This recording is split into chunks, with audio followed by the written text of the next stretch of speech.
سب سے زیادہ عذاب، اور ہمارے اندر طاقت نہیں۔ ہال کی گرمی سے لوگ اس وقت بے حال ہے، حالانکہ پنکھے چل رہے ہیں، ہوا بھی آ رہی ہے، کچھ علاقہ کھلا بھی ہے۔ آپ سے پوچھتا ہوں، صرف تھوڑا غور کرو، اتنا لمبا چوڑا ہال بنا ہوا ہے، اس گرمی نے ہمیں بے حال کر رکھا ہے۔ وہ 2 گز زمین کی جو قبر ہے، اوپر مٹی، نیچے مٹی، دائیں مٹی، بائیں مٹی، آگے مٹی، پیچھے مٹی، مٹی ہی مٹی، نہ تکیا، نہ بستر، نہ چادر۔ وہ گرمی کیسی ہوگی، وہ حرارت کیسی ہوگی، اس سے ہڈیاں بھی پگھلتی ہے، اس سے گوشت بھی پگھلتا ہے۔ قبر کے کیڑے الگ طوفان مچا رہے ہوتے ہیں، اور دنیا کی کوئی طاقت بچانے کے لیے نہیں آتی۔ اس لیے میرے بھائیوں، اپنے آپ کا احتساب کر لو۔ میری گزارش ہے، درد دل کے ساتھ، دل کی تڑپ کے ساتھ تم سے کہتا ہوں، تمہیں کبھی وہ دن نہ دکھائے میرے عزیز کہ قبر کی گرمی تمہیں جھلسائے۔ اس لیے کہ قبر میں ٹھنڈک نہ پنکھے کی وجہ سے ہے، نہ قبر کی ٹھنڈک اے سی کی وجہ سے ہے، نہ قبر کی ٹھنڈک اے سی کی وجہ سے نہیں، قبر کی ٹھنڈک پنکھے کی وجہ سے نہیں۔ قبر کی ٹھنڈک کس وجہ سے ہے؟ جو لوگ دنیا میں رسول اللہ کی آنکھوں کو ٹھنڈک پہنچاتے ہیں سجدے کر کے، اللہ نے ان کی قبروں کے اندر ٹھنڈک پہنچانے۔ قبر ان کی ٹھنڈی ہوگی جنہوں نے رسول اللہ کی آنکھوں کو ٹھنڈک پہنچائی ہوگی سجدے کر کے، اور ان کی قبر اللہ اکبر جہنم کے گڑھوں میں سے گڑھا ہوگی۔ ان کی قبروں کے اندر جہنم کی آگ بھڑک رہی ہوگی۔ جنہوں نے دنیا میں دکانوں پر تو توجہ دی، مکانوں پر تو توجہ دی، کاروبار پر تو توجہ دی، لیکن نماز کے لیے وقت نکال کر کبھی رسول اللہ کی آنکھوں کو ٹھنڈک نہیں پہنچائی۔ اس لیے میرے بھائیوں، خدا واسطہ، اور ایک بات آ گئی ہے تو ایک بات اور عرض کر دیتا ہوں، پھر بات آگے بڑھاتا ہوں۔ اللہ اکبر، ہم لوگ سنی مسلمان عاشقان رسول، ہمارا تو قیامت کے دن کا حال یہ ہے کہ ہم لوگ قیامت کو مانتے ہیں۔ اور قیامت کیا ہے، قیامت کے حالات کیا ہے؟ جب ہم قرآن میں پڑھتے ہیں نا، کچھ لوگ اتنے بے باک ہو گئے، اسٹیج پر وہ پڑھتے ہیں شعر، قیامت میں کیا ہوگا؟ جو ہوگا دیکھا جائے گا۔ جب کوئی کہنا جو ہوگا دیکھا جائے گا، تو میں کہتا ہوں نادانی نہ کر۔ یہاں لوگوں کو خوش کرنے کے لیے شاعری کرنا اور ہے، اور وہاں حالات سے گزرنا اور ہے۔ کیا دیکھو گے تم وہاں؟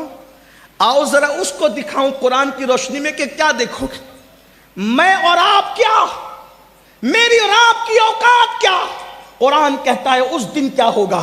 یوم یقوم الروح والملائکہ صفا لا یتکلمون الا من اذن۔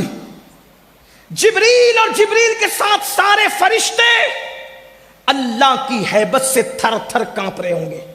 جبریل کوئی معمولی ہستی ہے؟ مجھے بتاؤ آپ کیا دیکھو گے اس دن؟ سینہ تان کے کہتے ہو جو ہوگا دیکھا جائے گا، دیکھ لیں گے کیا ہوگا۔ جہاں انبیاء نفسی نفسی کہیں گے ہمارے نبی کے علاوہ، ہم کیا دیکھیں گے اور کیا کریں گے وہاں؟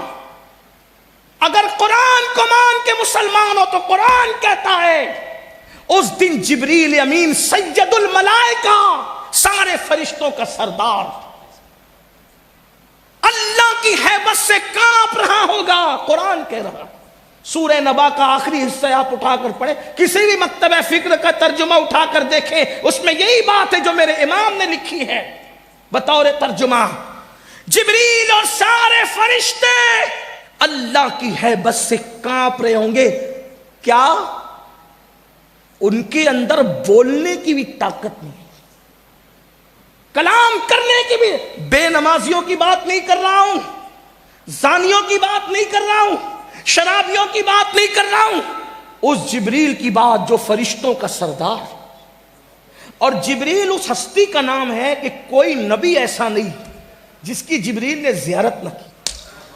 یہ شرف کسی فرشتے کو حاصل نہیں، یہ شرف کسی فرشتے کو حاصل نہیں ہے جو شرف جناب جبریل کو حاصل ہے کہ آدم سے لے کے مصطفیٰ جان رحمت تک ہر نبی کا دیدار کرنے کا شرف جبریل امین کو حاصل ہے۔ اور میرے نبی کے پاس تو جبریل بار بار آتے رہے، بلکہ تمنا کرتے تھے کہ کوئی کام آ جائے، اور اللہ فرمائے جبریل جاؤ محبوب کو یہ کام عرض کر دو۔ اسی کو استاد زمن کہتے ہیں، بے لقائے یار